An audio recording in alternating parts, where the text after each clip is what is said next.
வணக்கம். மாலை முரசு செய்திகளை விரிவாக பார்ப்பதற்கு முன் தலைப்புச் செய்திகளை பார்க்கலாம். தென்கிழக்கு வங்கக்கடல் பகுதிகளில் மேல் நிலவும் வளிமண்டல மேலடுக்கு சுழற்சியால் அடுத்த 48 மணி நேரத்தில் காற்றழுத்த தாழ்வு பகுதி உருவாக வாய்ப்பு. சென்னை வானிலை ஆய்வு மையம் தகவல்.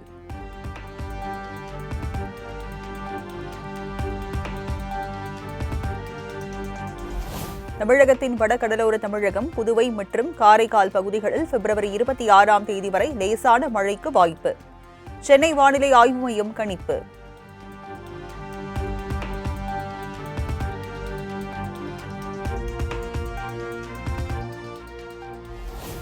அடுத்த 2 மாதத்தில் மீண்டும் வந்து இன்னும் கூடுதலாக வேகமாக ஆட்சியை தொடர்வோம். சட்டமன்றத்தில் முதலமைச்சர் மு.க.ஸ்டாலின் பேச்சு. மீண்டும் வந்து நிச்சயம் இன்னும் கூடுதலாக வேகமாக தொடர்வோம் என்ற நம்பிக்கை தமிழ்நாட்டு மக்களைப் போலவே எனக்கும் இருக்கிறது.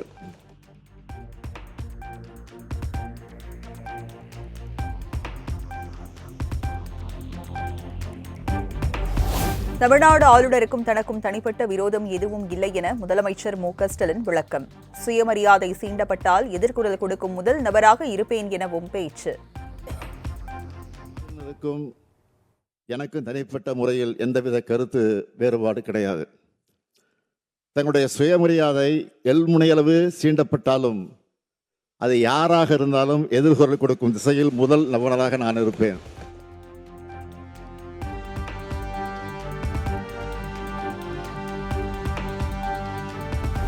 மத்திய அரசின் ஓரவஞ்சனை, நிதி நிலைமை சீராக இல்லாத நேரத்திலும் பல்வேறு திட்டங்களை செயல்படுத்தியுள்ளதாக முதலமைச்சர் பெருமிதம். திராவிட மாடல் 2.0 ஆட்சியில் தங்கள் சாதனைகளை தாங்களே மிஞ்சும் அளவிற்கு செயல்படுவோம் எனவும் உறுதி. நாங்கள் அமைக்கப் போகக்கூடிய திராவிட மாடல் 2.0 ஆட்சி எங்கள் சாதனைகளை நாங்களே விஞ்சும் அளவிற்கு திராவிட முன்னேற்றக் கழகம் என்ற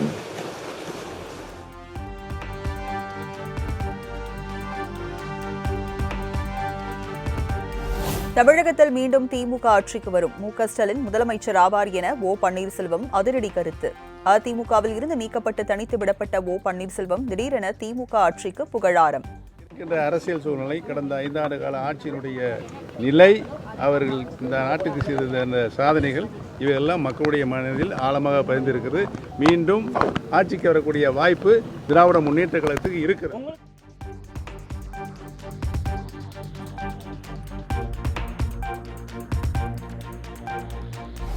தமிழக சட்டப்பேரவையில் நிதிநிலை அறிக்கை மீது நிதியமைச்சர் தங்கம் தென்னரசு பதிலுரை. பெரியார் இன்னும் காவல் காத்து நிற்பதால் வடக்கில் இருந்து வரும் புழுதி காற்றை தமிழ்நாடு தடுத்து வருகிறது என பேச்சு. தமிழ்நாட்டை கடந்த 1 நூற்றாண்டு காலமாக சமூக நீதி பாதையில் நடைபெற்றிட வழிநடத்தி அதன் மூலம் மதவாத அரசியலை தடுத்து நிறுத்திய பெருமை தந்தை பெரியார் அவர்களையே சாரும். தமிழ்நாட்டின் எல்லையில் தந்தை பெரியார் இன்னமும் காவல் காத்து வருகிறார் என்ற ஒரு செய்திதான் வடக்கிலிருந்து வரும் புழுதி காற்றை தடுத்து.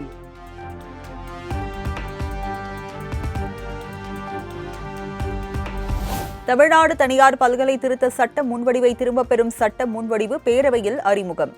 கடந்த சட்டப்பேரவையில் கொண்டுவரப்பட்ட சட்ட முன்வடிவுக்கு கடும் எதிர்ப்பு கிளம்பிய நிலையில் வாபஸ் பெற்றார் அமைச்சர் கோவி செழியன்.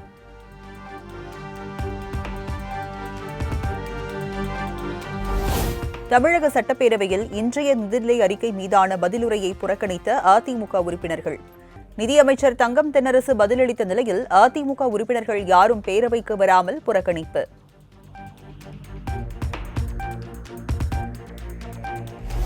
சமூக நீதி, பெரியார் வழியில் வந்த திராவிட மாடல் அரசு சமூக நீதியை நிலைநாட்டிட பாடுபட்டு வருகிறது. முன் எப்போதும் இல்லாத சவால், நெருக்கடிகளை முதலமைச்சர் எதிர்கொண்டுள்ளதாகவும் அமைச்சர் தங்கம் தென்னரசு பேரவையில் பேச்சு. ஒரே வரியில் சொல்ல வேண்டுமென்றால், சமூக நீதி காக்க நமது அரசு என்றென்றும் தொடர்ந்து போராடும்.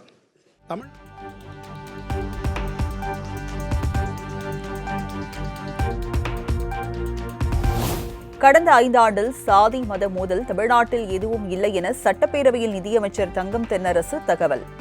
மனித வளம், தொழில் வளர்ச்சியில் இந்தியாவின் முதன்மையான மாநிலங்களில் ஒன்றாக தமிழ்நாடு திகழ்கிறது எனவும் பேச்சு. இந்தியாவிலேயே நாம் மிகப்பெரிய முன்னணி மாநிலங்களில் ஒன்றாக திகழ்கிறோம். நாம் மற்ற மாநிலங்களுடன் போட்டி என்பதை விட வளர்ந்த நாடுகளுக்கு இணையான வளர்ச்சி பெற வேண்டும் என்பதே நமது இலக்கு. கடந்த 5 வருடங்களில் தமிழ்நாட்டில் சாதி மத மோதல்கள் ஏதுமில்லை. அமைதி பூங்காவாக திகழ்ந்திடும் தமிழ்நாட்டில் குழப்பம் விளைவிக்க முயற்சி செய்த சக்திகள் முதலமைச்சரால் முறியடி.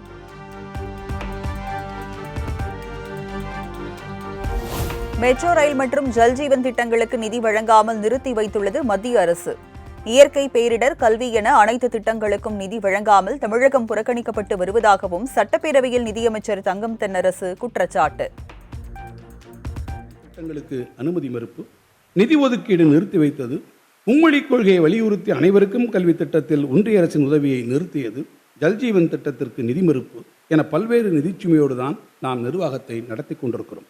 அந்த வகையில் இயற்கை பேரிடர்கள் ஒருபுறம், ஒன்றிய அரசு தரும் செயற்கை நெருக்கடிகள் மறுபுறம் என பல்வேறு சோதனைகளை எதிர்கொண்டு தமிழ்நாட்டு மக்களை பாதுகாத்து வழிநடத்திக் கொள்கிறோம்.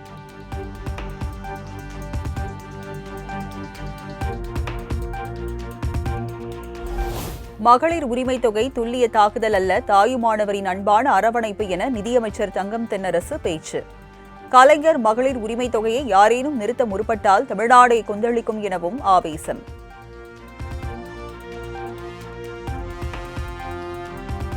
உழைப்பை அங்கீகரிக்கும் மகளிர் உரிமை திட்டத்தை யாரேனும் நிறுத்த முற்பட்டால் தமிழ்நாடே கொந்தளிக்கும். அந்த கொந்தளிப்பு உணர்வு இருக்கும் வரை தமிழ்நாட்டை ஆட்சி செய்வது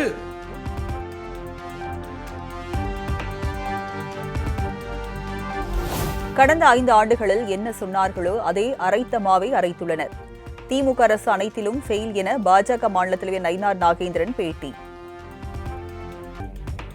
எல்லாம் செய்யவில்லை என்று பார்த்தபோது ஒரு பட்டியலிட்டு ஒரு மதிப்பெண் போட்டு பார்த்தோம். அது மதிப்பெண்ணில் இந்த அரசாங்கம் ஃபெயில் ஆயிருக்கிறது என்பதை சுட்டிக்காட்ட நாங்கள் ஒரு தொகுப்பை எடுத்திருக்கிறோம். அதனுடைய அடிப்படை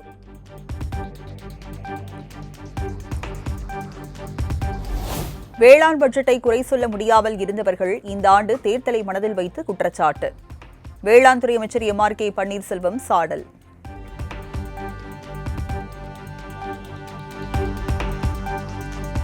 திமுக அரசு பொறுப்பேற்ற பின் எந்த விவசாயியும் தற்கொலை செய்து கொள்ளவில்லை.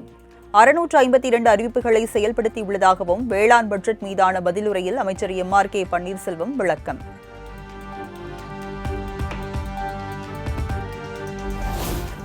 சென்னை சட்டப்பேரவை வளாகத்தில் முதல்வர் மு.க. ஸ்டாலினுடன் முன்னாள் முதலமைச்சர் ஓ. பன்னீர்செல்வம் சந்திப்பு. மரியாதை நிமித்தமாக முதலமைச்சரை சந்தித்ததாக தகவல்.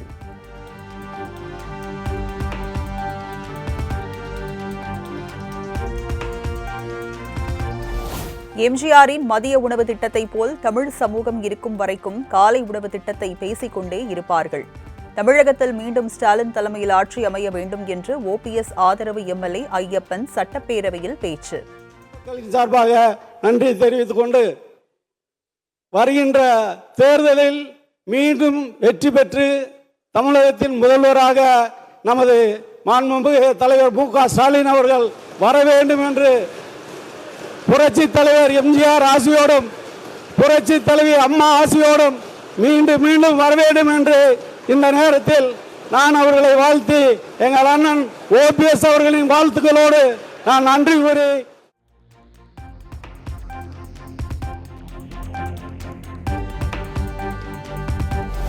2026 சட்டப்பேரவை தேர்தலில் திமுக சார்பில் போட்டியிடுவதற்கான விருப்ப மனு விநியோகம் தொடங்கியது. மார்ச் 2ஆம் தேதி வரை விண்ணப்பிக்கலாம் என திமுக தலைமை கழகம் அறிவிப்பு.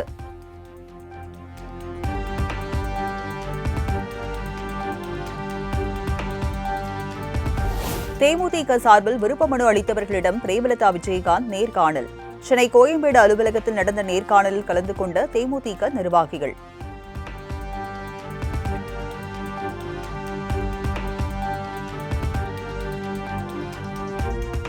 அரசியல் கட்சிகள் தங்களுக்கு விருப்பமான கூட்டணியில் சேருவது அவர்களின் உரிமை. எங்கிருந்தாலும் வாழ்க என்பதே எங்கள் நிலைப்பாடு என தேமுதிக குறித்த கேள்விக்கு தாவேக தலைமை ஒருங்கிணைப்பாளர் செங்கோட்டையன் பதில். அது அவருடைய விருப்பம். நீங்கள் எங்கு வேண்டுமானாலும் செல்லலாம், உங்களுக்கு உரிமை இருக்கிறது. அதிலே அவர்கள் விருப்பம் எந்த இயக்கத்தில் வேண்டுமானாலும் சென்று கொள்வது அவருடைய விருப்பம். எங்கிருந்தாலும்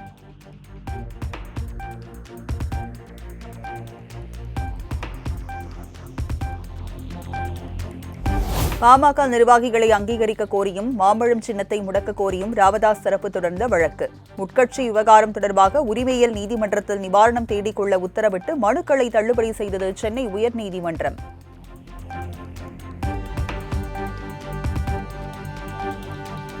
நீதிமன்ற நேரத்தை வீணடித்ததற்காக அபராதம் விதிக்க நேரிடும் என ராமதாஸ் தரப்புக்கு சென்னை உயர்நீதிமன்றம் கண்டிப்பு. 2 மனுக்களும் விசாரணைக்கு உகந்ததல்ல என நீதிபதிகள் தெரிவித்ததாகவும் அன்புமணி தரப்பு வழக்கறிஞர் கே. பாலு பேட்டி. உத்தரவு நகலை ரத்து செய்ய வேண்டும் என்று தற்பொழுது ரிட் நீதிமன்றத்தில் தாக்கல் செய்திருப்பது என்பது கண்டிக்கத்தக்கது என்று நீதிபதிகள் சொன்னார்கள்.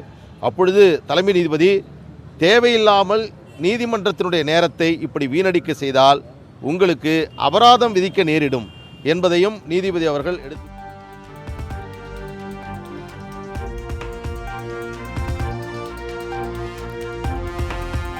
போலி ஆவணங்கள் மூலம் தன்னை தலைவர் என தேர்தல் ஆணையத்தை ஏமாற்றியுள்ளார் அன்புமணி. மாம்பழ சின்னம் நிச்சயம் முடக்கப்படும் என்றும் ராமதாஸ் தரப்பு வழக்கறிஞர் அருள் திட்டவட்டம். தேர்தல் ஆணையத்தில் பாலு சொல்லலை, தேர்தல் ஆணையத்தில் அன்புமணி ஃபோர்ஜரியை அலாட் பண்ணி ஃபோர்ஜரியாக அவங்க அப்பாவே தெரியாமல் ஒரு பொதுக்குழுவை கூட்டம் தான் கூட்டி அவராகவே கையெழுத்த போட்டு இடையில 3 வருஷத்துக்குள்ளேயே 2023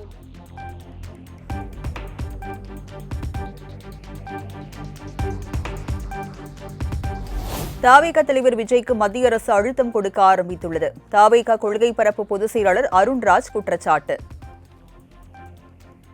கொடுக்க ஆரம்பிக்கல, இப்பதான் அழுத்தம் கொடுக்க ஆரம்பிச்சிருக்காங்க. சிபிஐ என்கொயரியும் சரி, படம் பிரச்சனை என்ன நடந்ததுன்னு உங்களுக்கே தெரியும். இவ்வளவு அழுத்தங்களுக்கு பிறகும் என்ன கூட்டணி குறித்து மதவாத சக்திகளோட கூட்டணி இல்லை என்று தெளிவாக சொல்லியிருக்கிறார். இதை இதற்கு மேல்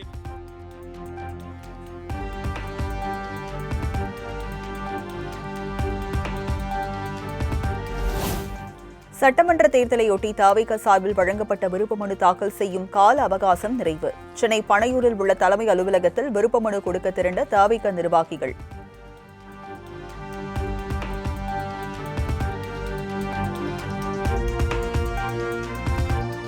நகராட்சி முறைகேடு தொடர்பாக அமலாக்கத்துறை வழக்கை சட்ட ரீதியாக எதிர்கொள்வோம். அமைச்சர் KN நேரு, திமுக அமைப்பு செயலாளர் RS பாரதி கூட்டாக பேட்டி. வென்று காட்டியவர் தான் என்னுடைய முதன்மை செயலாளர் KN நேரு. இப்பொழுது இந்த FIR ரிஜிஸ்ட்ரேஷன் போட்டிருக்கிறார்கள். சட்ட ரீதியாக இதை சந்தித்து அதை தவிடுபடியாக்குவதற்கு திமுக சட்டத்துறை தயாராக இருக்கிறது என்பதை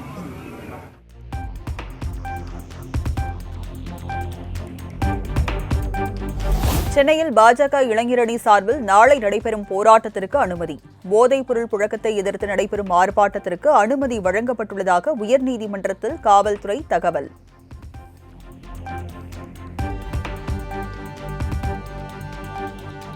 நெல்லை சுத்தமல்லியில் தனியார் பொறியியல் கல்லூரிக்கு சொந்தமான பேருந்து ஆட்டோ மீது மோதி விபத்து. மாணவர்கள் உட்பட 3 பேர் படுகாயம், 2 பேர் உயிருக்கு ஆபத்தான நிலையில் அரசு மருத்துவமனையில் அனுமதி.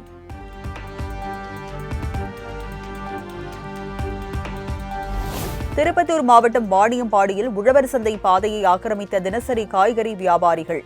சாலையில் காய்கறிகளை கொட்டி உழவர் சந்தை வியாபாரிகள் மறியல் போராட்டம்.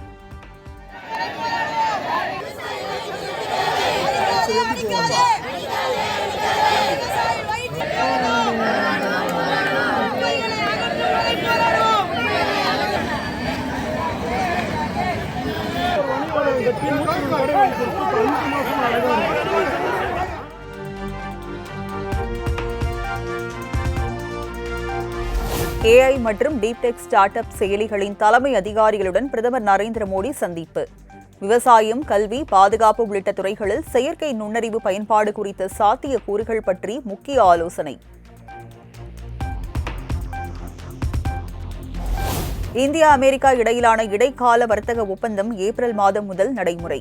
ஒப்பந்தத்தை இறுதி செய்வது குறித்த பேச்சுவார்த்தை வாஷிங்டனில் வரும் 23ஆம் தேதி நடைபெறும் என மத்திய அமைச்சர் பியூஷ் கோயல் அறிவிப்பு.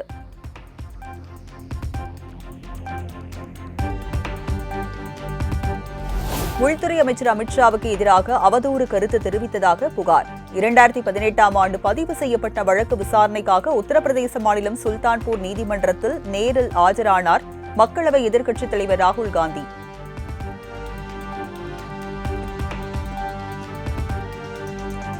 முக்கிய கனிமங்கள் மற்றும் செயற்கை நுண்ணறிவுக்கான விநியோக சங்கிலியை உருவாக்கும் குறித்த அமெரிக்காவின் ஃபாக்சிலிகா அமைப்பில் இணைந்தது இந்தியா. டெல்லியில் நடைபெற்ற நிகழ்ச்சியில் மத்திய அமைச்சர் அஸ்வினி வைஷ்ணவ் உள்ளிட்டோர் கையெழுத்து.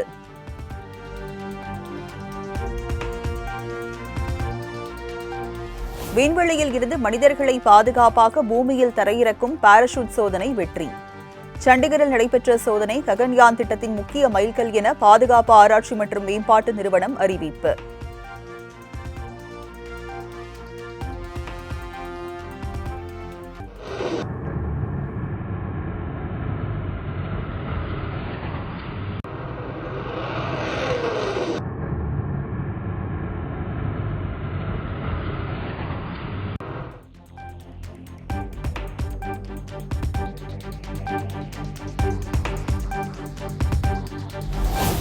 அசாம் மாநிலத்தில் நாளுக்கு நாள் அதிகரித்து வரும் குற்ற சம்பவங்களால் பெண்களுக்கு பாதுகாப்பு இல்லாத சூழல் நிலவுவதாக பிரியங்கா காந்தி புகார். தேர்தலுக்கு முன்பாக பணம் அனுப்பும் பாஜக அரசு பெண்கள் தங்கள் சொந்த காலில் நிற்க எடுத்த நடவடிக்கைகள் என்ன என்றும் சரமாரி கேள்வி.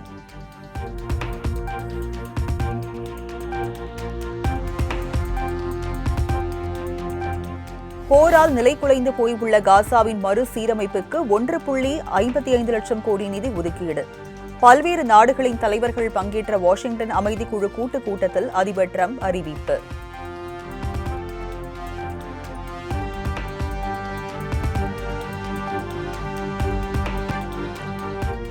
ஈரான் மீது தாக்குதல் நடத்தப்பட்டால் மத்திய கிழக்கு நாடுகளில் உள்ள அனைத்து விதமான அமெரிக்க சொத்துக்கள் மீதும் தாக்குதல் நடத்தப்படும். போர் மூண்டால் அதனால் ஏற்படும் கடும் விளைவுகளுக்கு அமெரிக்காவை பொறுப்பேற்க வேண்டும் என்றும் ஐநாவுக்கு ஈரான் கடிதம். சென்னையில் ஆபரண தங்கத்தின் விலை சவரனுக்கு 640 ரூபாய் குறைந்து 1,15,360 ரூபாய்க்கு விற்பனை. கிராம் ஒன்றுக்கு 80 ரூபாய் குறைந்து 14,420 ரூபாய்க்கு விற்பனை.